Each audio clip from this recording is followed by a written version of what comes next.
that is where the Lord was able to tell Moses these commandments, and God gave him those, basically those beautiful written, give you a minute, tablets, okay, tablets. So God literally wrote, it's in stone, and Moses now has these commandments. And he didn't just leave with commandments because he was up there for 40 days and 40 nights.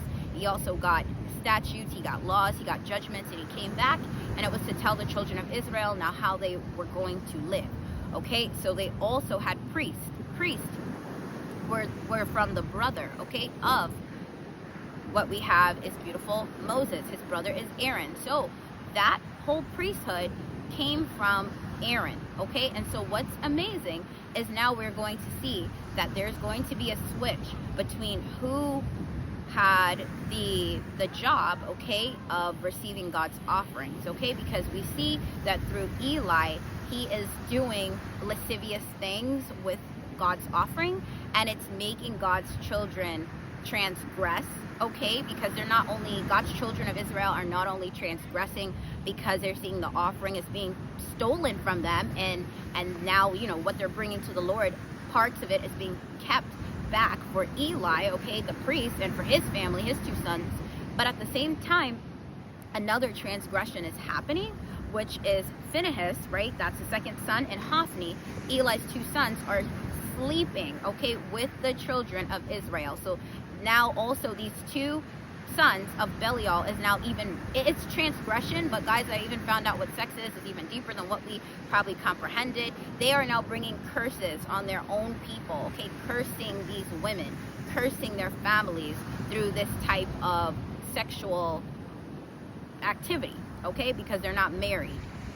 All right, so what is amazing here is we basically, this is what we are seeing. So this gentleman goes back to talk to him about, you know, the priesthood, how it came to be, the incense, all that stuff, and he's asking him questions, because God is always going to question you, because he knows that you know right from wrong, but he's letting you know that you know what you should be doing. So now that you have not been doing that, God has already has a plan to fix it. This is why it says that when God, in verse 23, it says, and he said unto them, why do ye such things? For I hear of your evil dealings by all this people. Nay, my sons, for it is no good report that I hear. Ye make the Lord's people to transgress. If one man sin against another, the judge shall judge him. But if a man sin against the Lord, who shall entreat for him? Notwithstanding, they hearken not unto the voice of their father, because the Lord would slay them. All right, so that's why they didn't hearken, because God already knew that these boys are going to continue to do these lascivious and wicked acts, because they are not my children. They are actually sons of Belial. So God had already planned, hey, you knew, Eli, this entire time what your children were doing.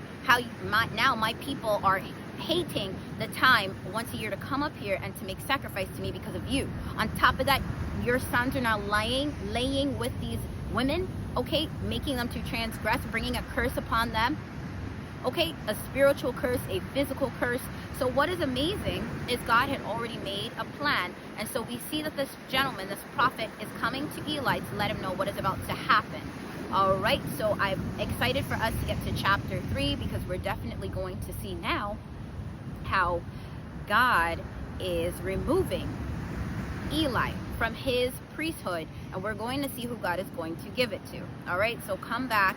This week, Thursday, we will have Bible study. We will be in the same chapter, 1 Samuel, but same book, 1 Samuel, but a new book, chapter 3.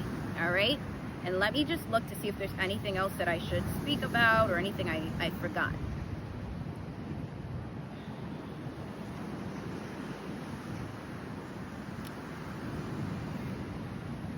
All right, so yes, yep, so yeah, I just want to draw your attention to verse 31, where it does say that, behold, the days come that I will cut off thine arm and the arm of thy father's house, that there shall not be an old man in thine house. Okay, so that is actually the verse where God is telling us through this prophet to Eli that God is going to cut off this priesthood from Eli. Okay, and that's why the sons are going to die, Eli's going to die, and this entire priesthood is going to be transferred over to someone who will do the Lord's work. Okay.